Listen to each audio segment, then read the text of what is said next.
Je m'appelle Lamboni Brigitte Bassou. Je suis coiffeuse, présidente d'un syndicat, Sinakwato. Je viens de 5C. Mon travail coiffeuse, dans la coiffure, vraiment, c'est une bonne métier que Dieu me l'a donné. Et j'ai fait ce métier à base de ça. J'ai réalisé beaucoup de choses.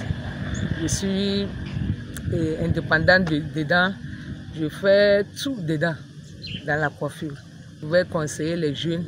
Ce n'est pas un métier que disent les gens que si tu apprends coiffure, c'est la malédiction comme les autres religions le disent. Et puis les autres disent que non, pour une coiffeuse, c'est les bordels. Non, c'est un métier que doit donner tout un chacun sur la terre. Quand tu viendras, tu vas faire ceci, tu vas faire ceci. Et si tu te mets dedans, vraiment, il y a la bénédiction. Donc la coiffure, ça m'a apporté beaucoup de choses. Moi, j'encourage en même temps les jeunes. Si tu as le don d'apprendre la coiffure, il faut aller apprendre. De ne pas écouter ce que les gens disent. C'est le métier que Dieu t'a donné. Et quand tu vas exercer cela, c'est que Dieu qui t'a donné, il va te bénir beaucoup dedans. C'est être en paix avec tout le monde. Donc vraiment la paix, c'est Dieu qui le donne. Je peux dire que si tu as la crainte de Dieu, tu vas toujours chercher la paix à rester avec les autres. Et quand tu restes en paix, il y a tout que Dieu te donne. Mais quand il n'y a pas la paix, il y a la guerre. Est-ce que toi-même tu es libre? Même si tu es riche, ton argent ne peut rien te faire. Ça ne peut pas te sauver. Quand on court partout, tu vas laisser tout et tu vas partir.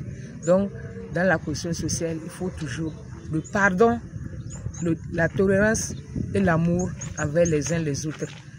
Parce que comment nous tous, dans la vie, quand tu es né, comment tu as pris l'éducation, c'est pas comme ça l'autre a pris. Et nos pensées ne sont pas les mêmes. Mais le fait de connaître ton prochain, comment il vit, comment il est, c'est sa nature. L'accepter comme ça, on va voir qu'il y aura la paix. Et nous tous, on va vivre en amour ensemble.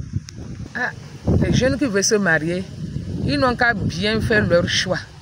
Et après d'avoir fait ton choix, ce n'est pas laisser avec les parents. Il faut prendre ta femme, rester dans ton foyer. Si tu voyages, fais tout et tu amènes ta femme là où tu s'en vas. Tu n'as pas marié pour déposer chez les parents. C'est la souffrance. Une femme ne peut pas attendre son mari pendant des années ou bien pendant des mois et l'homme n'est pas là. Voilà ta papa et ta maman, ils sont ensemble et tu les laisses avec ta maman et ton papa, tes petits frères, tes soeurs. Comment la femme peut vivre librement? Elle aura toujours des soucis. Et ça aussi, ça pousse une femme de sortir dehors. Parce qu'il manque d'amour. Ce n'est pas l'argent qui fait aujourd'hui l'amour. C'est l'amour entre l'homme et sa femme. Se dialoguer et comprendre et décider quelque chose. Mais quand le moment qu'elle est seule, c'est peut-être avec son enfant abandonné. Et tu es là pendant des mois et un jour tu appelles, oh c'était pour vous saluer, ou bien tu l'envoies l'argent. Non, ce n'est pas ça qu'on appelle le mariage.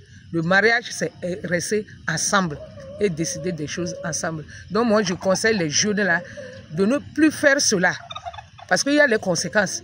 Peut-être ta femme vit comment, toi ça te plaît, mais ça ne plaît pas à la belle-mère, ou bien belle-sœur, ou bien ton beau-frère. Et on risque de taper ta femme en désordre, ou bien de la maltraiter en désordre. Quand elle sort dehors, quelqu'un l'aborde, il dit que « Madame, tu es belle, moi je t'aime ». Les mots là, ça la touche, elle risque de sortir. Donc moi je conseille les jeunes d'arrêter leur pratique là. C'est très mauvais de faire cela. Ou bien tu as construit, les autres sont riches, ils construisent, ils déposent la femme, ils font tout là-bas. Est-ce que c'est ça qu'on appelle le mariage? Le mariage, on dit que tu quitteras ton père et ta mère et vous allez faire un. Maintenant, toi, tu es parti là-bas, tu as laissé ton moitié là. Qui va regarder cela? Donc, ce n'est pas normal ce qu'il faut. Musulmans, chrétiens, quoi? Il faut savoir que Dieu a dit une seule fois, restez ensemble et vous allez vous entendre. Et ceux qui sont déjà dans le mariage, il y a les conflits. Ils n'ont qu'à se connaître, aimer. Nous, les femmes, on a beaucoup de caprices. Si tu veux voir tout cela, toi l'homme, tu as oublié le jour que vous vous êtes rencontrés. Il faut toujours se souvenir.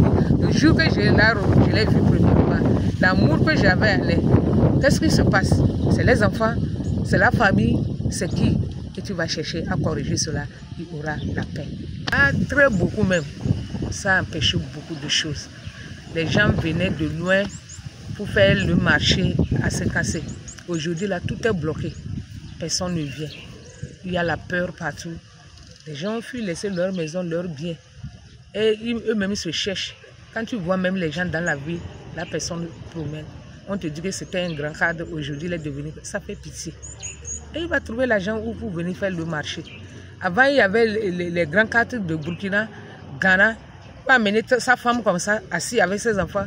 Tu vas lui faire le travail jusqu'à finir. Et tout ce que tu l'as dit, il va te payer. Aujourd'hui, il n'y a pas ça. Les gens cherchent à manger. Est-ce qu'ils vont prendre cela, venir faire les têtes? Et tu as envie de manger. La maladie aussi est là. Donc ça a embêté. Donc, comment on faisait nos business, on trouvait l'argent, on vendait les choses. Tout est bloqué. Tu vas vendre quoi? La personne va venir payer ce que tu vends là. Est-ce qu'il a fait? Comment il va faire? Donc ça a embêté beaucoup de notre marché. Franchement, ça joue beaucoup même.